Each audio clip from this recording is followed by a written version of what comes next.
for the benefit of the viewers today. How does Zakat help in maintaining the economy of a given society? As far as the economy of society is concerned, unlike capitalism or socialism, the economic order of Islam is based on the principle that everything in this earth, everything in the universe belongs to Allah subhanahu wa ta'ala. He is the owner of everything in the universe. And Allah subhanahu wa ta'ala is the creator, sustainer, cherisher, and the owner of everything that exists in this world and in the universe. Based on this principle, Allah says in the Quran, in Surah Nur, chapter number 24, verse number 33, that give in charity out of the means which Allah subhanahu wa ta'ala has provided you. It is Allah subhanahu wa ta'ala's wealth, and Allah has made us trustees. Allah is asking us to give out of the means that He has provided us. Allah repeats the message in Surah Hadith, chapter number 57, verse number 7, that give out of the sustenance which Allah subhanahu wa ta'ala has made you a heir of. But Allah has given you the property, the sustenance, give out of that. So we as human beings are the trustees of vicegerent of Allah subhanahu wa ta'ala. So it is the wealth of Allah subhanahu wa ta'ala. That's the reason we have to spend it and earn the wealth according to the commandments of Allah subhanahu wa ta'ala, since it belongs to Him. And there are various guidelines given in the Quran how the wealth should be earned and distributed and spent. As far as how the wealth should be earned, there are various prohibitions that you cannot earn this way, otherwise everything is halal. Allah says in the Quran, in Surah Baqarah, chapter number 2, verse number 278 and 279, that give up the demands of riba. Riba is interest, it's usury. And those who give up not the demands of riba, usury and interest, take notice of a vow from Allah and His Rasul. So earning through riba, through usury, through interest is haram. It is one of the biggest sins as far as earning is concerned. And Allah further says in the Quran that you cannot earn through bribing. Allah says in Surah Baqarah, chapter number 2, verse number 188, that use not your wealth as a bait for judges in order you may eat other person's wealth.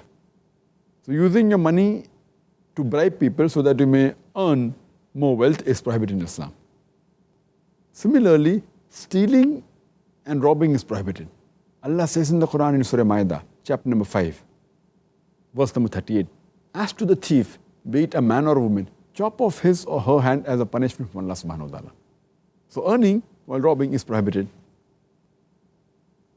Furthermore, Allah says in the Quran, in Surah Ma'idah, chapter number 5, verse number 90, Ya ayyuhallazina amanu, O you believe, innamal khamru wal maisuru, most certainly intoxicants and gambling, wal ansabu wal azlamu, dedication of stones, divination of arrows, rujthum min amali shaitan. These are Satan's handiwork. Fashtanibu lalakum tuflihun. Abstain from this handiwork that you may prosper. So earning by means of intoxicants, gambling, making idols, or fortune telling, all these are prohibited in Islam. Allah subhanahu wa ta'ala further gives us guidance.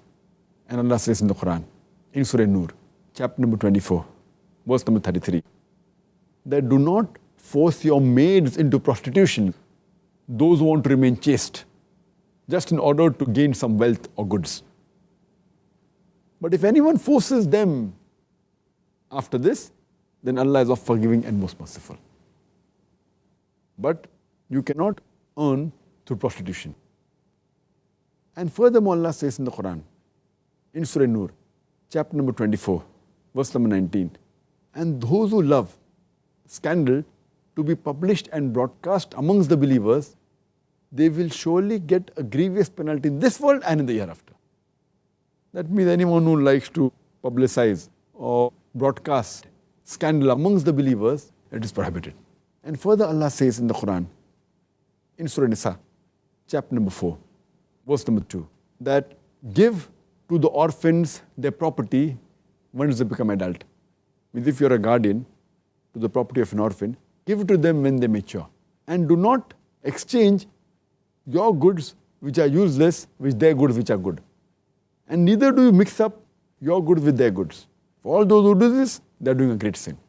So there are various things mentioned in the Quran that you cannot earn by means of riba, interest, or by bribing, or by robbing, or alcohol, gambling, idol worship, fortune telling, by prostitution, by scandalous ways, or by eating the orphan's property. This is a guideline given by Allah subhanahu wa ta'ala, which you find in the other world today, in the modern world. All this is very common. And Allah also gives us a way, gives us guidelines how to spend the wealth. Allah says in the Quran in Surah Baqarah, chapter number 2, verse number 261. If anyone sows one grain in the way of Allah subhanahu wa ta'ala, Allah will give him 7 years, each year bearing 100 grains. That means Allah subhanahu wa ta'ala says that if you spend in the way of Allah subhanahu wa ta'ala, Allah will give you 700 times profit. In business terminology, Allah will give you 70,000% profit. In which business will you get 70,000% profit? And Allah continues and says that He will give you multiple times more. So the best way to spend is in the way of Allah subhanahu wa ta'ala. It is charity. Allah further repeats the message in Surah Baqarah, chapter number 2, verse number 271, that if you disclose the charity that you give, it is well. But if you conceal it and make it reach those people who are needy, that is the best for you. It will cover up your sins, and Allah knows. Giving charity is good. Allah has given you permission to disclose it, also to tell it to others, but the best is disclosing. Allah says in Surah Baqarah, chapter number 2, verse number 277, as to those who believe and do righteous deeds and establish prayers and they give charity, that is zakat, they will receive the reward from their Lord. And on them shall be no fear and they shall not have any penalty. Allah says in Surah Dhariyat, chapter 51, verse number 9, Allah says, and give charity to those who ask and even to those who are prevented from asking. And if you know the person deserves, if he's needy, if he's poor, whether he asks or does not ask, yet give him charity. I'd like to mention one more verse. Allah says in Surah Nisa, chapter number 4, verse number 36, that serve Allah subhanahu wa ta'ala and join not gods with Him. And be good to your parents and the kinsfolks and the relatives and to the orphan, those who are in need, and to the neighbors, those who are near you, and to the neighbors, those who are strangers, as well as to the wayfarer and to what your right hand possesses. So Allah gives the categories of people who should be good to.